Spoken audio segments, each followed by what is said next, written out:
Kubera iki imvugo ndenzarugero yorohera benshi? Kubera iki kugonda canke guheta ukuri vyorohera benshi?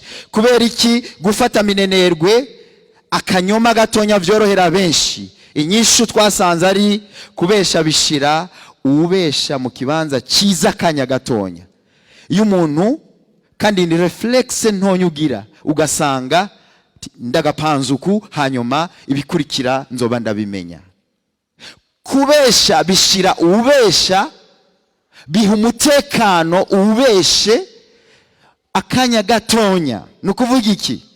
Bigushira mu kibanza ciza akanya gatonya kuruta ikibanza wojamwo iyo uhisemo kuvuga ukuri kuzuye ako kanya. Kuko ukuri kuzuye ako kanya kurashobora kugaragaza ko kumbura fake kweli niwe wagikoze, wampemukiye gushikaho, ni wewe kweli. Urumva ko ni ikintu giteye ubwoba kwakira. Ariko iyo uhanganye n'ikinyoma ukavuga ati ndemeza ndemanga ko ari jewe, umenga ubaye ridicule ako kanya. Ariko akanya gatonya mu mwanya ukurikira uraza kwisanga ari wewe mugabo, uraza kwisanga ari wewe muntu ukuri, kubera ko ntiwarondeye umutekano mu mafuti. Ibituma bitatu umuntu atavuga ukuri. Umuntu abesha aba afise orgueil, aba yishira hejuru. Kubesha bijanye n'ubwibone.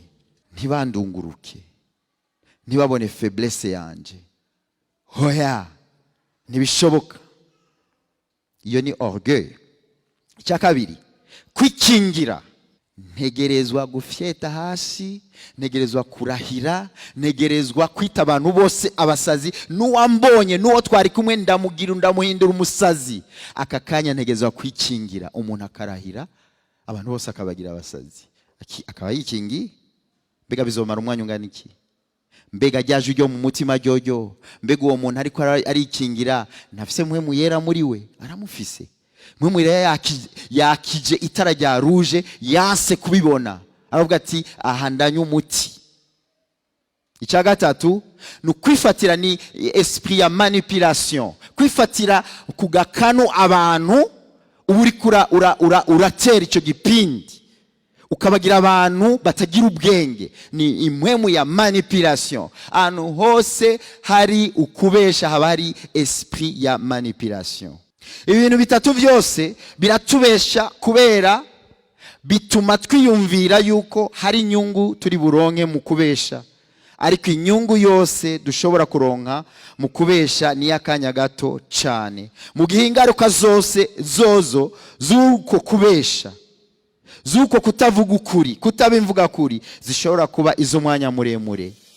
Kandi ingaruka zivuye mu kubesha zikuraho ka kanyungu gatonya waraharanira, wa munyenga mutonya wakorokeramwo. Ingaruka zo kubesha zikagurukiriza hariya, ugaca utangura kubaho mu ngaruka zitari nziza zo kubesha. Dukuze ukuba imvuga kuri muri twebwe. Haleluya.